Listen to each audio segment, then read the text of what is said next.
Well, hey, welcome to the show today. It's great to have you on the show today. We're excited to have you here. Phillip and I are excited.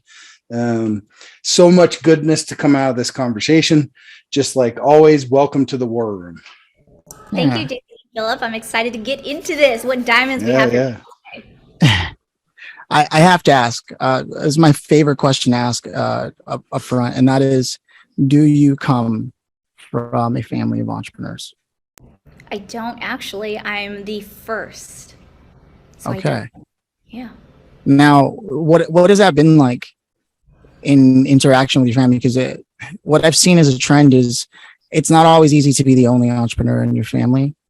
You might be the exception to the rule, but usually those conversations tend to be hard when you can see so much potential in the people around you, and you want to pull them up because it's not easy doing it alone. Is that something that you've faced? Yeah, it's kind of like trying to swim from Cuba to Miami, right? Like it's work. So yes, some days I feel like I'm drowning in my family, and others I just say, well, there's a lifeboat if you want it. So it's been work, but I also realize that it's a hustle that I've chosen. I love it. Okay, good. Yeah.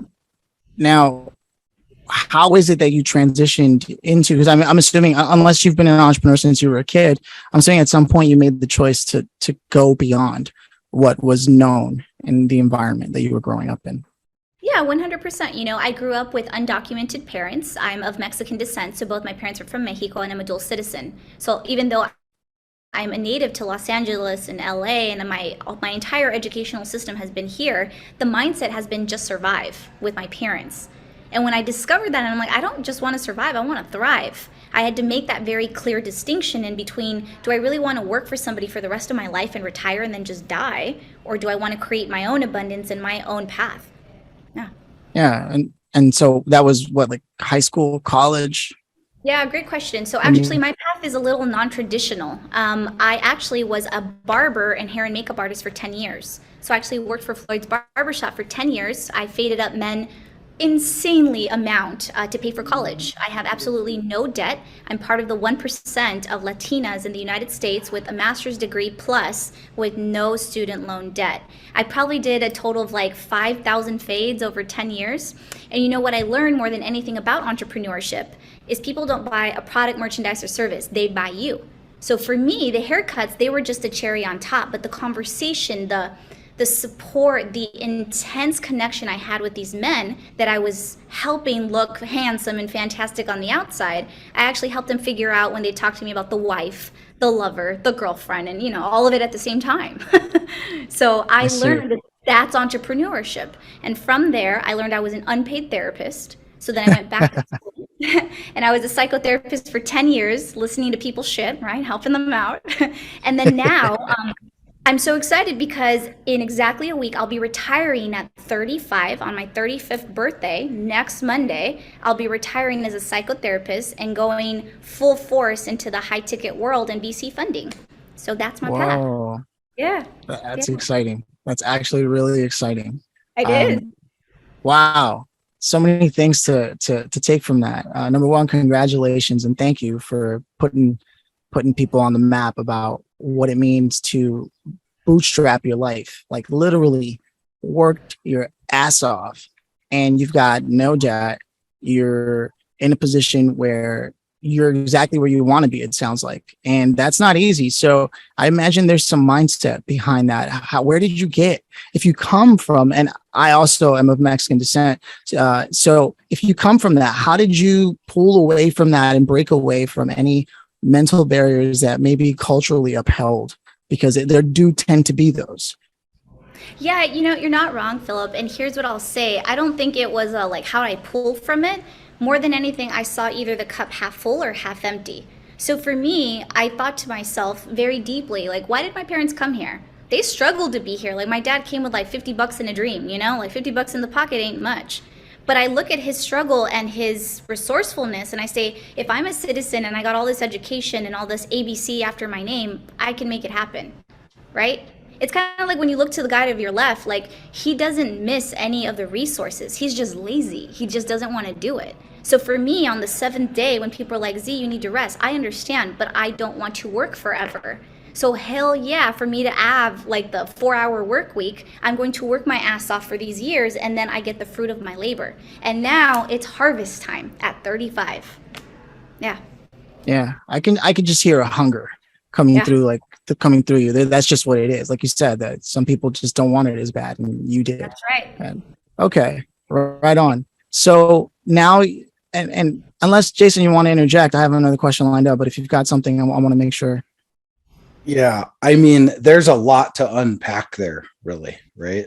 So when you like look at that journey and unpack that whole journey, right? There's tons and tons of failure points in there, right? Yes. Lots of them. There's lots of points of failure.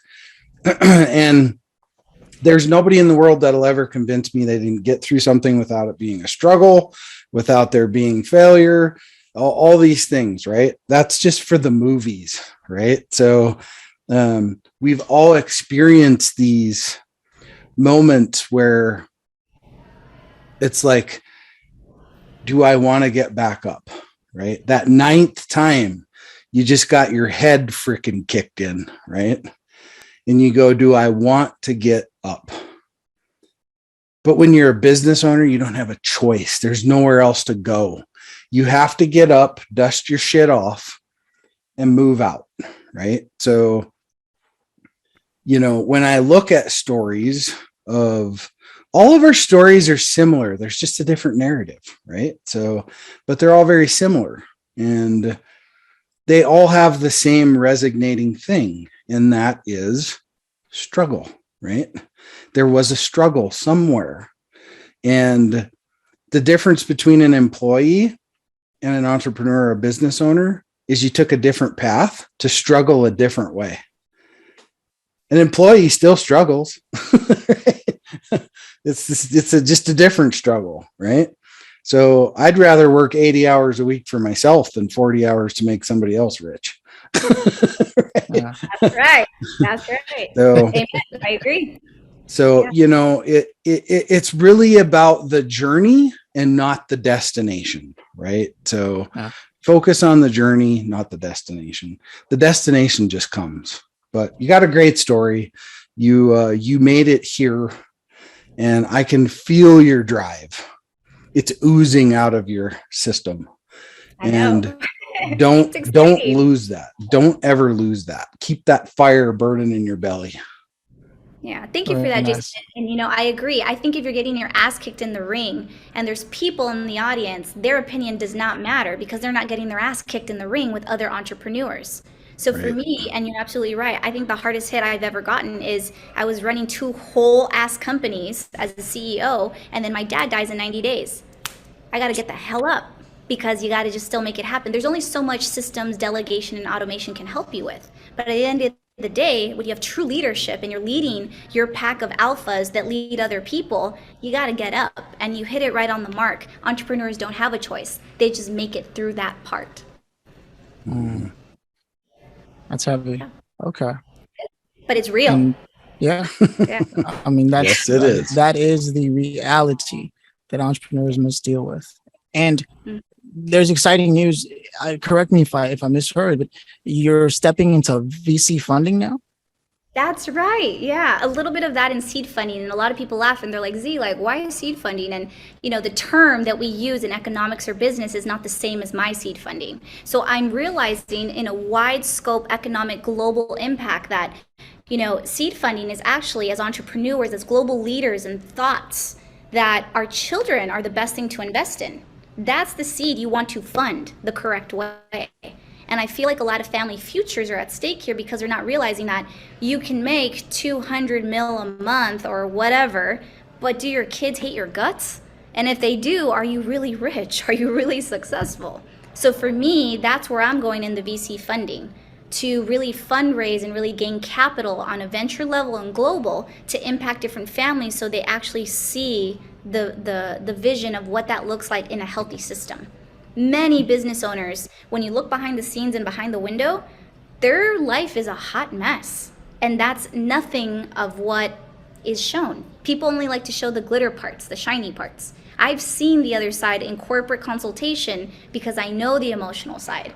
I know the consultation on, hey, I'm doing really great and I'm killing it in sales, but my wife is leaving me, and this is the third one. I've seen that. Yeah. Right. No, Yeah. you're right. There's definitely something missing in the U.S., at least, as from what I've seen and gathered, that the family values system has been rocked for a while now. And yeah, it is rare, the entrepreneur that can do it all and somehow find a balance, while not exactly balanced and maybe disproportionate in one area or the other, but they've been able to not lose the thread of a loving family. And that really is worth its weight in gold. You're right. As someone who didn't grow up with a family, I guarantee I can understand how important it is to actually have that part of your life there. So that's exciting. And I'm glad that someone's stepping up to do that. It really falls under a lot of mental health that I think entrepreneurs across the board could use some help with. It's one of those things where like they might live in quiet depression for years, without making this too deep. But yeah, no, I 100% am thrilled to hear that that's where you're investing your energy and time, because what should entrepreneurs be doing? Solving real problems. That's a real problem. So that's exciting. Is there anything in particular we should know about the name of the fund you're starting or anything like that? Yeah, you know what? I actually haven't thought of a name, but I'll tell you this. It's taken me a while to really understand, what is it that I want? Do I want money or do I want impact? Because some days God comes in and some days the devil comes in. They go hand in hand, right? So I've had to work really hard in understanding, well, if it's impact I want, what's my purpose? And I'm very, very clear, and clarity is power. So my purpose in life is to die more healed and wounded. And my mission is to help other people do the same thing. And if when I die, I am more, just like this much more healed, I've done my job. And along the way, impacted billions of people. So I'm not going to make billions just to like stack it in the bank or stack it in stocks, right? It's how many people am I going to impact around the world? It's my legacy when I die. That's what I'm excited about. Yeah. Okay. And now, if you had to speak, there it goes. Go ahead, Jason. That's the footprint. I always say, the biggest thing I want to leave is a footprint. The biggest damn footprint I can leave. Like a size can't even make it. Just huge, right? Huge footprint. And so, yeah. And some people call it a legacy, but I don't think they're the same. They're not mutually exclusive. Because a legacy is, your family and all that.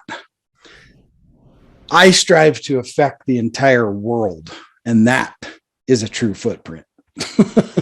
World vision. I sure. love it, Jason. Same here. It's funny, if you ever meet me in person, or people that are listening have ever seen me, I'm super tiny. I'm 4'11" and 110, but I got a big energy. When people meet me, they're like, whoa, like that's insane. Like all that is there. And I'm like, yes. Because when I wake up in the morning, I remind myself, do or die. This is hard, but the vision is where it's at. In Spanish, Jason, we actually said pisar grande, which means to leave like a massive like footprints. It's the I was here before you die. There you go. That's awesome. Yeah. There's just something about certain people are just built different in the way they can just get up, and they're already. It's almost like they know, they intuitively deep down inside know there's only so much time, and that time can't be wasted. Other people, majority of the people, don't know that, and they don't mind waking up and maybe scrolling through Instagram, maybe getting up finally, no, it's a different class of human. It's just exactly what it is. It has nothing to do with, it's just a biological thing. Probably same kind of people that can sleep like 3 hours and be ready to go again. It's just this hunger, this drive, this sense of mission and purpose that you cannot teach. That's just a fact. You can learn a lot about entrepreneurship and make lots of mistakes and get better. There are certain things that are just edges, just like sports has people who might be tall and how that gives them an advantage in, let's say basketball, or long muscle fibers and short muscle fibers for contractions in every other sport. And then there's people who can just sleep less and get up ready to go a lot more than other people. And that's just what I'm getting here. And so congratulations on your fund. I want to say, if you could speak again to your 18-year-old self, what would you say to yourself as a young leader that would be and coming up? Are there any 1, 2, or just remember this one thing?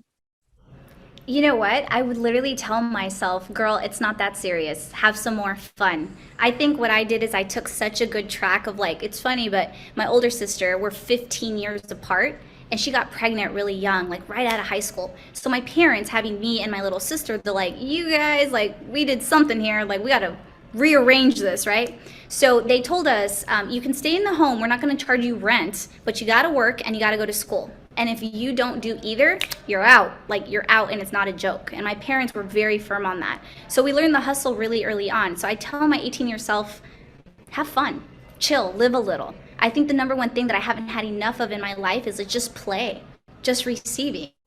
And that's why I told you at the very beginning of this interview, like, I have one job right now in my entire life, just to receive. And then after that, have my twins, have my life partner, and just kick it like in the Caribbean. Just have fun on my yacht. That's it. This is my life in like 3-4 years. Yeah. Okay, there it is. I love that. There's definitely a great reminder there to remember to have fun. As I said, most entrepreneurs do live in depression state secretly, and then they suffer with their family. And so it's cool to not only have an impact driven mission to go and help those families, but also to stand as an example and say, I'm going to have more fun, because life should be more fun, especially when you get to do what you want to do on your own terms. Don't take it so seriously. I'm picking up what you're putting down. And with that, I have 2 questions left. And I just want to make sure before I ask that, Jason, if you have anything, or should I just move into those last 2? Well, I want to say this one last thing, and that is, being a CEO, president, business, whatever you want to call yourself, right? Grab a title and run with it, right? But whatever that is, right? It can be very lonely, right? So what you have to do is build a community around you, right? And the beautiful thing is now you're part of our community, right? So, you're no longer just by yourself, or now you're part of this community, right? Of a lot of people that are here to support you, are here to be a part of your journey, because a lot of people throw the word community around, right? But like I posted on LinkedIn a meme the other day, that it's not really a community if you don't participate in it. Right? It's not, right? A lot of people say, well, I'm part of this community. Well, are you really? Or are you just in the channel? Right? But do you actually participate in the community? I'm very active in my community. I'm very active in all my strategic partnership communities and all that stuff. And those are the things that make it not so lonely, right?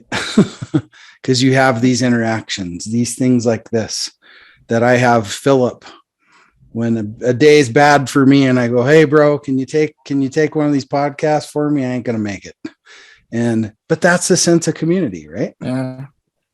So it's always having that battle buddy to lean on, yes. Right? Yes. And be able to go, today's a bad day, because we all have them, right? We all have bad days, or the internet's out like yesterday. Right? Still hurts, huh? So there's these things like, be a part of it, be a part of a community. And, it's a give and take, right? Constant give and take. And when you truly find that, money is just a thing, right? It's a resource. It's all it is just the universe just slipping it in your back pocket, right? So that's the fallout from doing good, because doing good is good business, period. There we go. That's right. So I was going to say, Jason, thank you so much for sharing that about community. One thing I'd like to add to that is the participation in community also requires the communication. Community comes from the word in Spanish, comunicar, which is to communicate. And if we don't communicate within that community, we could be there and just kind of wave our hand. But if we don't communicate what our needs are, what others need and ask, it also doesn't add to the community. So I hear you on that. It's knowing, are we effectively engaging with them and connecting? Yeah. No, it's a fact. I felt called out for sure. I can think of a few groups I'm a part of, and I'm like, I haven't reached out in a while. So I definitely felt the burn. With that said, Z, I have two last questions. Okay. First is, where can people, preferably for you, where can they reach you? Is it your website? Is it a social channel? Yeah, you know what? I actually got really lucky. So there's this thing where my mom named me the only name in the world, which is actually here on the screen, Zeahlot. It legit is the only one. So we got really great on branding. We're at zeahlot.com, Zeahlot on IG, Zeahlot on Facebook, LinkedIn, TikTok, anything you can think of across the board. You Google Zeahlot, and it's the only one that pops up. That's awesome. Yeah. And so preferably on your website or social media? Social media, like just shoot me a DM like, hey Z, heard you, in the war room. It's great stuff. Got a couple questions, love to connect, let's network, and that's it. That's Okay. how it works. Yeah. Right on. And then there's this grand finale question I've asked everybody who's ever stopped by. I do hope that you indulge. You're welcome to pass. I try to tell people that, but I really do hope you indulge, because I just think it just does so much when we hear the answers. And there's no wrong answer. That's the crazy thing. So if you could have invited anybody in the world to be here today to sort of review some of what we talked about, maybe even join in on the conversation, who would you have loved to have had here ideally for you? And why do you think that is? Yeah, like that one's really simple for me, I lost my dad 10 months ago, and I would love to my dad to have been just a fly on the wall, kind of listening. More so because I'm getting interviewed left and right now by a lot of panels of men. And in my culture, in my family, for our voice as women, we've been told, sit there and look pretty, and that's your job, and that's it. And I think that the one thing my dad really cultivated in me is like, honey, if you got the sauce, like let other people know. So it'd be my dad. I'd have him here as a fly on the wall and just kind of like, hey, honey, you got it. I love that. No, it's a great way to put a bow on this episode, because that's what it's been. It's been a hunger. It's been a drive. It's been a willingness to go beyond, and most importantly, to do it in style. That's everything that came through. So thank you for those reminders. Yeah. That's my piece for the day, Jason. Any closing remarks? Yeah. I always like to say this. We have 168 hours in a week. Thanks for stopping by and spending this little tiny slice with us. It was a pleasure having you on the show, and you're rocking it. Keep rocking it. Don't let anybody get you down. Just like my son says, do you, boo, right? My son tells me that all the time. Just do you, boo, right? Go do you. Don't worry about what anybody else thinks.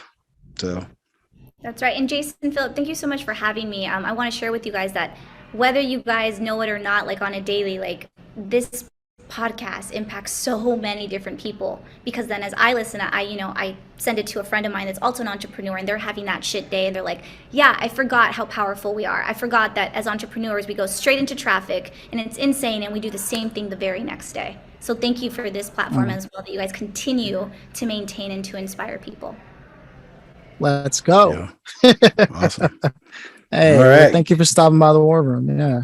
No worries. All Thank right. you, gentlemen. Appreciate it. I'm going to go ahead and get ready for my teacher now, Fu, for some PR. So you guys will see me in a couple of things. Please feel free to reach out via email if you guys need anything within my network or my resources. The number one thing that I have as currency is humans. Humans just gravitate and we vibe. So if ever there's something you guys are needing for marriage, children, I don't know, understanding humans, I got you. It could be anything, okay? Awesome. Awesome. Bye, gentlemen. See you. Cheers. Cheers. Thank you.